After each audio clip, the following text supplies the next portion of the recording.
বাবুই পাখিরে ডাকি বলিছে চড়াই, কুঁড়ে ঘরে থেকে করো শিল্পের বড়াই। এই হচ্ছে সেই বাবুই পাখির বাসা। আপনারা দেখছেন আমার হাতে আরেকটি অংশ দেখতে পাচ্ছেন, এবং এই যে পিছনে তাল গাছ এক পায়ে দাঁড়িয়ে রয়েছে, ওই দেখুন অসংখ্য অসংখ্য বাবুই পাখির বাসা ঝুলছে, এবং আপনারা যে আওয়াজ শুনছেন সেটা কিন্তু এই বাবুই পাখির কিচিরমিচির আওয়াজ। এবার এই যে একটি বাসা ঝুলছে দেখছেন, এটি কিন্তু ঝড়ে ভেঙে গেছে অথবা পড়ে গেছে, একটি বিশেষ কোনো কারণে ওরাও ভেঙে দেয় অনেক সময়। আমি এই বাসাটা একটু পারি, হ্যাঁ। তো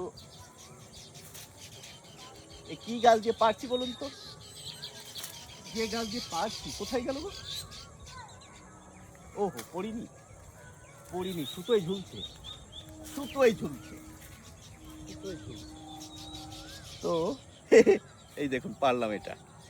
তো বাবুই পাখির বাসার ভিতর জোনাকি পোকা কিভাবে থাকে আমি আপনাকে একটু নমুনা দেখাই। এই যে বাসার এই অংশে মাটি দেখতে পাচ্ছেন, দেখুন পরিষ্কার মাটি দেখা যাচ্ছে, দেখেছেন?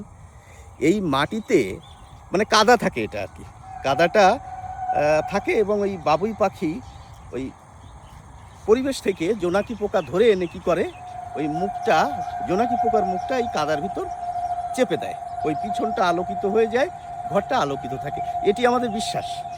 তবে পক্ষী বিশেষজ্ঞ যারা রয়েছেন তারা বলেন অন্য কথা। তারা বলেন কি, এই মাটিটা থাকে বাসার ব্যালেন্স করার জন্য। কীরকম বিষয়টি, ধরুন বাসাটা একটু এইভাবে রয়েছে, এইভাবে যদি থাকে তাহলে এই পাশটিতে ওই একটু মাটি এনে ব্যালেন্স তৈরি করে দেয়। হ্যাঁ, বুঝতে পেরেছেন? এবার কথা হচ্ছে এই বাসাটি ভেঙে গেল কেন? ভেঙে গেল দুটি কারণে হতে পারে। এক হচ্ছে ঝড় বৃষ্টিতে ভেঙে যায়, আরেকটি কি কারণ বলুন তো, বাবুই পাখি অর্থাৎ পুরুষ বাবুই বাসা তৈরি করে, স্ত্রী বাবুই ঝাঁক বেঁধে আসে সেই বাসা দেখতে। যদি এসে বাসা পছন্দ হয় তবে তার সঙ্গে ঘর করে, যদি বাসা পছন্দ না হয় ওই পুরুষ বাবুইকে কিন্তু একা থাকতে হয়, অথবা নতুন করে আবার বাসা তৈরি করতে হয়। তখন পুরুষ বাবুই কি করে, যদি তার ঘর পছন্দ না করে স্ত্রী বাবুই, ওই ঘরটিকে ভেঙে দেয়। প্রকৃতির নিয়মেই এটি ঘটে।